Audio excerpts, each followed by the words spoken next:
அல்லாஹ்வின் தூதர் அருமை நாதர் ஸல்லல்லாஹு அலைஹி வஸல்லம் அவர்களுடைய காலத்தை பாருங்கள்.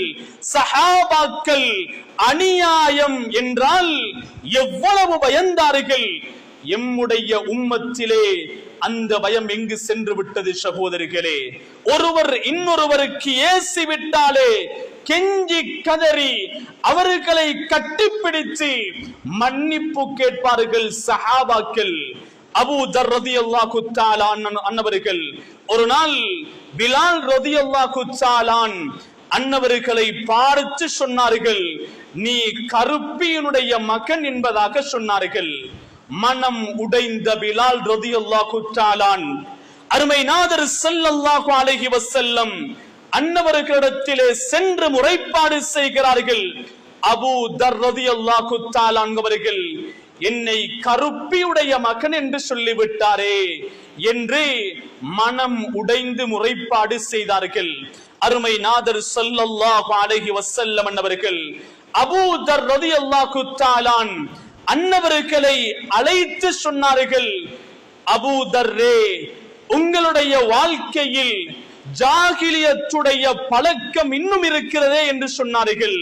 பிலால் ரலியல்லாஹு தஆலா அன்னவர்களுடைய உள்ளத்தை நீங்கள் நோவினை படுத்தி விட்டீர்களே என்றார்கள். எந்த மனிதனுடைய உள்ளத்தையும் நோவினை படுத்திய நிலையில் யாருக்குமே சொர்க்கம் செல்ல முடியாது சகோதரிகளே. எந்த மனிதனுடைய உள்ளத்தையும் நோவினை படுத்திய நிலையில் யாருக்குமே சொர்க்கம் செல்ல முடியாது. ஆக பெரிய அநியாயம் சகோதரிகளே மற்றவனுடைய உள்ளத்தை நோக்கடிப்பது, மற்றவன் அழுவதற்கு நாங்கள் காரணமாக இருப்பது, மற்றவனுடைய சந்தோஷம் இல்லாமல் போவதற்கு நாம் காரணமாக இருப்பது ஆக பெரிய அநியாயம். சொர்க்கம் செல்லவே முடியாது சகோதரிகளே. 5 நேரம் பேணுதலாக தொழலாம், முன்பின் சுன்னத்துகளை தொழலாம், தஹஜ்ஜுடைய தொழுகைகளை தொழலாம், நெற்றி கருக்க சுஜூது செய்யலாம். அநியாயம் செய்யக்கூடியவனாக இருந்தால் சொர்க்கம் செல்வது தடை சகோதரிகளே. சொர்க்கத்தினுடைய வாடையை கூட அநியாயம் செய்யக்கூடியவனுக்கு நுகரவே முடியாது சகோதரிகளே.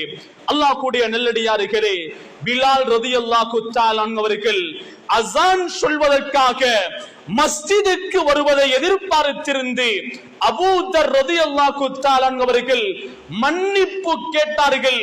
தலையை குனிந்து சொன்னார்கள், பிலாலே, உங்களுடைய காலால் என்னுடைய உடம்பை மிரியுங்கள், என்னுடைய தலையை மிரியுங்கள் என்று சொன்னார்கள். பிலால் ரலியல்லாஹு தஆலா அவர்கள் அபூ தர் ரலியல்லாஹு தஆலா அன்னவர்களை கட்டிப்பிடித்து அணைத்து மன்னிப்பு கொடுத்தார்கள் சகோதரி.